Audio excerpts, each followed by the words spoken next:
이 새벽 우리에게 주신 하나님 말씀은 호세아 6장 1절에서 11절까지의 말씀입니다. 구약 성경 1260면의 호세아 6장 1절에서 11절까지의 말씀입니다. 우리 하나님의 말씀을 다 함께 받들어 읽겠습니다. 오라, 우리가 여호와께로 돌아가자. 여호와께서 우리를 찢으셨으나 도로 낫게 하실 것이요 우리를 치셨으나 싸매어 주실 것임이라. 여호와께서 이틀 후에 우리를 살리시며 셋째 날에 우리를 일으키시리니 우리가 그의 앞에서 살리라. 그러므로 우리가 여호와를 알자. 힘써 여호와를 알자. 그의 나타나심은 새벽빛같이 어김없나니 비와 같이 땅을 적시는 늦은 비와 같이 우리에게 임하시리라 하니라. 에브라임아, 내가 내게 어떻게 하랴? 유다야, 내가 내게 어떻게 하랴? 너희의 인애가 아침 구름이나 쉬 없어지는 이슬 같도다. 그러므로 내가 선지자들로 그들을 치고 내 입의 말로 그들을 죽였노니 내 심판은 비처럼 나오느니라. 나는 인애를 원하고 제사를 원하지 아니하며 번제보다 하나님을 아는 것을 원하노라. 그들은 아담처럼 언약을 어기고 거기에서 나를 반역하였느니라. 길르앗은 악을 행하는 자의 고울이라. 피 발자국으로 가득 찼도다. 강도떼가 사람을 기다림같이 제사장의 무리가 세겜 길에서 살인하니 그들이 사악을 행하였느니라. 내가 이스라엘 집에서 가증한 일을 보았나니 거기서 에브라임은 음행하였고 이스라엘은 더럽혀졌느니라. 또한 유다여, 내가 내 백성의 사로잡힘을 돌이킬 때에 내게도 추수할 일을 정하였느니라. 아멘. 제가 일주일 동안 휴가를 다녀왔습니다. 우리 장로님들 수고해 주셔서 감사합니다. 아주 잘 감당해 주셨다는 이야기를 들었습니다. 너무 감사합니다. 그런데 휴가를 다녀오는 동안 디모데 후서가 끝나고 호세아가 5장까지 끝나서 6장이었습니다. 너무 시간이 빨리 가는 것 같아요. 교회가 모든 성경을 다 다루는 것 같지만 실제로는 좋아하는 메시지와 잘 전하지 않는 메시지가 있습니다. 대표적으로 교회가 잘 설교하지 않는 성경이 두 가지가 있는데 하나는 호세아서이고 또 하나는 아모스서입니다. 왜 그런지 여러분은 충분히 이해하실 것이라고 생각합니다. 왜냐하면 교회는 사실은 돈을 굉장히 좋아하는 곳입니다. 우리도 이해해야 돼요. 우리가 경계해야 돼요. 참 돈을 좋아해요. 교회 나오면 부자 된다라고 말해야지 성도들이 모이지 않겠습니까? 그리고 또 때로는 부자들이 또 교회에 모여 있는 것도 사실입니다. 그리고 때로는 불의한 방법으로 돈을 번 사람이라도 당신도 구원받을 수 있습니다 라고 죄책감을 덜어줘야 사람들이 교회에 모이지 않겠습니까?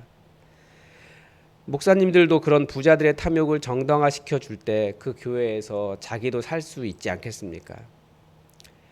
그래서 특히 부유한 사람들의 탐욕이나 사회의 부조리를 지적하는 이런 호세아서나 아모스서 같은 경우는 잘 설교되지 않는 성경 중에 하나입니다. 오늘 본문도 사실은 쉽지 않은 본문입니다. 오늘 1절부터 3절까지 우리가 아주 잘 아는 본문이고 꼭 호세아서에만 나오는 본문은 아닙니다. 선지자가 이렇게 말을 하기도 합니다. 여호와께로 돌아가자. 얼마나 은혜롭습니다. 오늘 은혜롭습니까? 오라, 우리가 여호와께로 돌아가자. 여호와께서 우리를 찢으셨으나 도로 낫게 하실 것이요 우리를 치셨으나 싸매 주실 것이다. 그러면서 힘써 여호와를 알자. 힘써 여호와를 알자. 반드시 그분이 나타나실 것이다. 전체적인 맥락으로 틀린 말 하나도 없습니다. 정확하게 맞는 말이고 선지자의 핵심 메시지이기도 합니다. 그런데 사실 이 본문은 굉장히 많은 논쟁이 있는 본문입니다. 왜냐하면 주어가 누구냐, 지금 이 말을 누가 하고 있느냐에 따라서 완전히 의미가 달라지기 때문에 그렇습니다. 이 1절부터 3절까지의 내용의 주어는 우리입니다. 누가 이야기하고 있습니까? 이걸 4절과 연결해 보면 본문의 의미가 굉장히 명확해집니다. 4절은 바로 이렇게 회개에서 돌아온 1절부터 3절까지 우리가 힘써 여호와를 알자. 우리가 하나님을 알면 하나님께서 우리를 싸매 주시고 고쳐 주시고 회복시켜 주실 것이다 라고 하는 희망의 메시지에 대해서 바로 4절에서 에브라임아, 유다야, 내가 어떻게 하랴 라고 비판하고 있다라는 거예요. 왜 비판하실까요? 너희의 인애가 아침 구름이나 쉬 없어지는 이슬 같도다. 그래서 내가 선지자들로 너희를 치고 내 입의 말로 너희를 죽였다. 나는 인애를 원하고 제사를 원하지 아니하며 번제보다 하나님을 아는 것을 원하노라. 이렇게 이어집니다. 무슨 말이냐면 하나님께서 에브라임과 유다를 비판하신 이유는 그들에게 회개가 없기 때문이 아닙니다. 그런데 그들의 회개가 너무나 피상적이었다라는 거예요. 다들 입으로는 여호와를 알자, 힘써 여호와를 알자, 회복이 하나님께 있다, 그렇게 말을 하지만 정말 자신의 삶을 돌이키는 하나님께서 원하시는 인애, 하나님께서 정말 원하신 하나님을 아는 것, 하나님께서 기뻐하시는 그 일에 집중하려고 하는 것이 아니라 자기들이 원하는 일에 집중하면서 우리가 하나님을 알았다, 우리가 하나님께 돌아왔다, 그들의 회개가 너무나 피상적이었기 때문에 하나님께서 그 선지자가 이 말을, 사람들의 말을 기록해 놓고 도대체 어떻게 해야 되느냐, 내가 어떻게 하랴, 너희가 돌아왔다라고 하는데 너희가 돌아온 것은 번제고 너희가 돌아온 것은 내가 원하는 모습이 아니다 라고 비판하고 있다는 것입니다. 우리 삶도 그렇습니다. 회개가 없는 게 아니에요. 그런데 내가 원하는 하나님께로의 내가 원하는 회개지 하나님께서 원하시는 방향으로서의 회개가 아니라는 거죠. 그래서 회개는 사실 어떤 잘못을 뉘우치고 그 잘못을 돌이키는 것, 이것도 회개지만 회개는 기본적으로 방향성이라고 합니다. 하나님께로 돌아가는 것. 왜냐하면 우리는 주님 오시는 그날까지 완전해지지 않거든요. 은혜로 구원받거든요. 죄가 계속 있을 거예요. 그래서 방향성이 그럼에도 불구하고 오직 하나님을 붙잡고 살아가겠습니다 라고 하는 하나님께로 돌아가는 것이고, 특별히 인애를 이야기하고 있지 않습니까? 이 인애는 매우 굉장히 인격적인 태도로 하나님을 대하는 것입니다. 그래서 1절에서 3절까지의 내용은 하나님에 대한 깊은 사랑이 아니라 지금 내 눈앞에 어려움을 이겨보고자 우리가 하나님께로 돌아가자라고 말하는 이스라엘 사람들의 종교적인 수사일 뿐이라는 거죠. 그런 말은 다 할 수 있어요. 나는 인애를 원하고 제사를 원하지 아니하노라. 번제보다 하나님을 아는 것을 원하노라. 이 메시지가 예수님께서 전하신 말씀의 핵심 중에 하나이지 않습니까? 바리새인들이 이스라엘 땅에서 회개가 없었던 것이 아니에요. 그 사람들이 하나님 섬기지 않은 것이 아니에요. 그런데 하나님은 그들에게 하나님께서 하신 말씀, 나는 인애를 원하고 제사를 원하지 아니하고 번제보다 하나님을 아는 것을 원하노라 라는 말씀을 다시 읽어봐라 라고 말씀하신 이유가 무엇이겠습니까?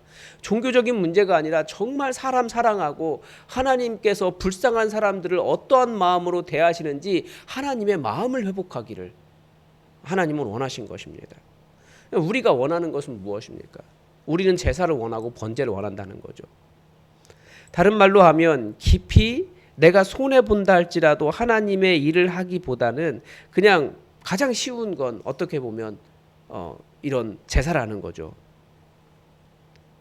반대로 이 시대에 주로 이 시대 이 선지자들 전부 다 8세기 선지자라고 이야기하는데, 이 시대에 자기는 번제 드렸어요. 제사 드렸어요. 그런데 그 제사 드릴 그 재물 얻기 위해서 주중에 나가서 사람 때리고 욕하고 피 흘리고 죽이고 이렇게 해서 벌어오면 하나님께서 그것을 기뻐하시겠냐고요. 그런데 나는 번제 드렸고 제사했기 때문에 나는 하나님께 복받은 사람이다, 하나님의 일 잘하고 있다, 나는 떳떳하다 라고 말하면 하나님께서 그것을 기뻐하시겠냐고요. 하나님께서 원하시는 것은 사람에 대한 불쌍함, 그 인애, 긍휼, 이것이라는 거예요. 이 호세아서에서 말하는 인애는 히브리 말로 헤세드라고 합니다. 우리가 헤세드라는 말을 많이 들어보죠. 근데 이 헤세드라고 하는 단어는 관계에 충실한 사랑을 의미합니다. 하나님이 호세아를 통해서 이것을 보여주셨어요. 하나님은 왜 호세아에게 음란한 여인과 결혼해서 자녀를 낳고 그 여인이 바람피고 도망갔는데도 다시 찾아오라고 말씀하십니까? 그 여인이 내 아내이기 때문에 그렇습니다. 그런데 그러니까 헤세드라고 하는 인애에는 그 관계를 온전히 책임지는 사랑을 의미합니다. 쉽지 않은 거예요. 하나님은 이스라엘 자손들이 우상을 섬겨서 하나님을 떠났지만 하나님은 그들을 절대 포기하지 않으신다라는 거죠. 끝까지 그들의 하나님 되시기를 포기하지 않으시고 그들을 기다리시고 때로는 도망갔어도 가서 돈을 지불하고 찾아올 정도로 그 관계에 신실하신 하나님이시라는 것입니다. 그런데 사람들은 왜 하나님을 떠납니까? 이제 앞으로도 계속 나오겠지만 자기들에게 이익이 되면 하나님 은혜 받았다고 말하고 이익이 되지 않으면 하나님 떠나려고 하는 거예요. 예를 들면 하나님 믿었더니 재산상 손해가 나요. 하나님 잘 믿으면 재산상의 손해가 날 수도 있습니다. 왜냐하면 세상의 방법대로 하면 돈 많이 벌 수 있는데 투기도 하고 사기도 치고 돈 많이 벌 수 있는데 그리스도인들은 그렇게 하려고 하지 않아요. 손해 볼 수 있어요. 그래도 하나님과 그분과 나의 관계 때문에 그 관계에 충실하는 것이 인애라는 거예요. 그런데 이렇게 가볍게 하나님께로 돌아가자라고 외치는 사람들이 만약 자기에게 손해가 나면 어떻게 반응하겠습니까? 에이, 하나님 가짜네. 다른 신이 맞네. 하나님께로 돌아가도 소용없네. 하나님은 우리를 도와주지 않으시네. 이런 말 너무나 쉽게 할 거라는 거예요. 그래서 너희에게 너무나 인애가 없다. 나와 너희의 관계가 있는데 너희가 왜 이렇게 가볍냐? 내가 도대체 어찌하랴? 너희의 인애가 아침 구름처럼 쉬 사라지는 이슬처럼 너무나 가볍다. 그렇게 비판하시는 것입니다. 하나님께서 원하시는 것은 무엇입니까? 나는 인애를 원한다. 이렇게 말씀하십니다. 하나님께서 원하시는 것은 제사가 아니에요. 왜 그렇겠습니까? 그들이 제사 드릴 모든 재물 다 어디에서 나온 것입니까? 하나님께 많아요. 하나님께서 동물의 피, 동물의 그 연기 냄새 그거 맡고 싶어서 그러시는 거겠습니까? 정말 자신의 죄 때문에 아파하고 내 죄라고 하는 건 하나님께 잘못하는 거기보다 사람에게 잘못하는 거예요. 하나님은 아무런 우리가 뭐 잘못한다고 해서 하나님에게는 어떤 해가 일어나지 않아요. 하나님이 그 번제 재물 받지 않으신다고 해서 하나님이 손해나는 것 없어요. 하나님은 우리가 정말 서로 깊이 사랑하는 이 땅의 아름다운 천국이 이루어지기를 원하고 계세요. 그래서 사람들은 나는 번제 드렸으니까 떳떳하니까 이제 그때부터 사람들 힘들고 어렵게 하는 거라는 거죠. 한다는 거죠. 그러면 그건 하나님의 긍휼을 모르는 것입니다. 하나님을 모르는 거예요. 하나님이 원하시는 것은 번제가 아니라 하나님을 아는 것을 원한다. 인애를 원한다. 예레미야서 같은 경우에는 그렇게까지 이야기해요. 내가 언제 광야에서 너희에게 제사 지내라고 했느냐. 내 명령 따르라고 했지. 하나님의 명령이 무엇입니까? 사람 살리는 거예요. 주변에 가난한 자 없게 하는 것이고 주변의 고아와 과부들 그 사람들도 힘있게 세상을 살아갈 수 있도록 불쌍히 여기고 그들을 도와주는 것입니다. 이런 것들이 하나님께 주신 명령이에요. 간음하지 말라, 살인하지 말라, 도둑질하지 말라, 다른 사람 속이지 말라, 탐욕을 부리지 말라.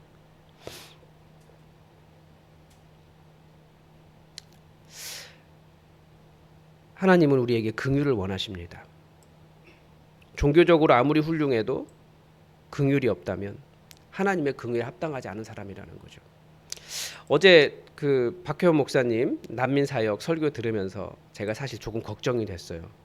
왜냐하면 우리 사회뿐만 아니라 우리 교회에도 법대로라고 하는 기조가 있습니다. 예전에도 한번 그런 이야기가 잠깐 나오긴 했었는데요.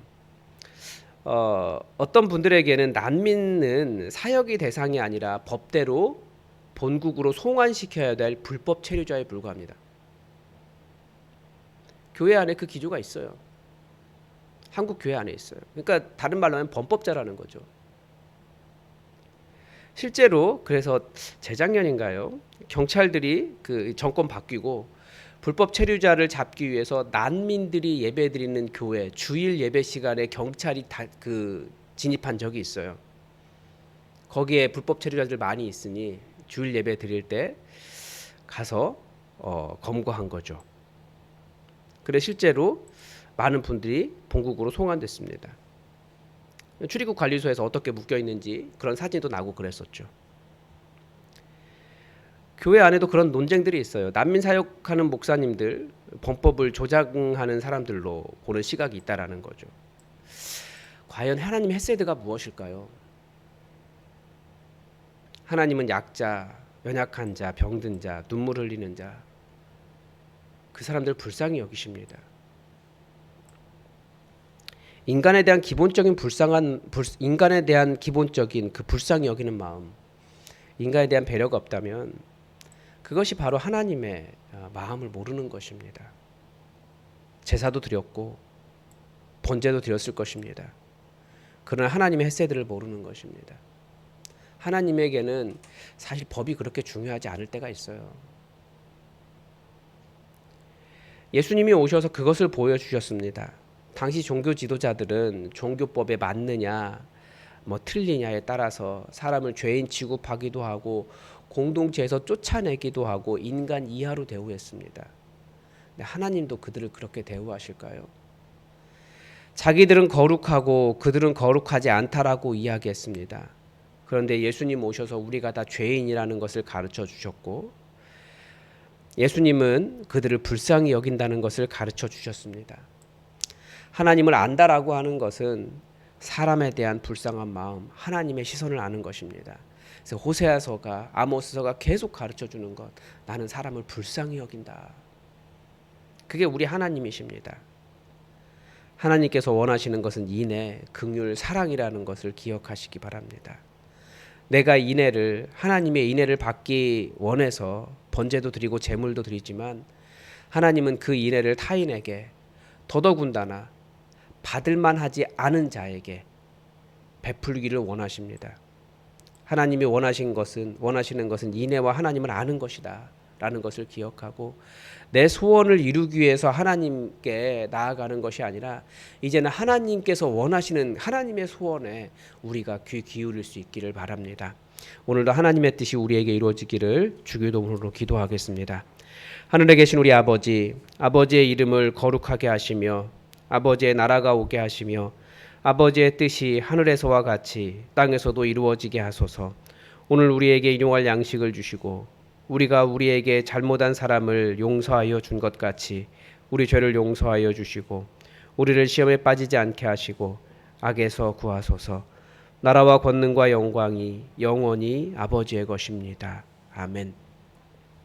여러분 오늘도 말씀의 은혜에 따라 우리가 함께 기도했으면 좋겠습니다. 이 땅의 교회 위에 하나님의 긍휼이 하나님을 아는 것이 넘쳐날 수 있도록 기도했으면 좋겠습니다. 계속해서 환우들을 위해서 기도해 주십시오. 특히 우리 어르신들을 위해서 기도해 주십시오. 시간이 지나면서 점점 교회에 오르내리기가 쉽지 않고 무릎도 아프고 어렵습니다. 우리 어르신들을 위해서 기도해 주십시오. 그리고 이 시기가 이렇게 직장이 많이 바뀌는 시기인 것 같아요. 하나님께서 우리의 살아갈 터전을 허락해달라고 우리 연약한 성도들의 삶을 위해서도 기도해 주시기 바랍니다. 우리 다 함께 기도하겠습니다.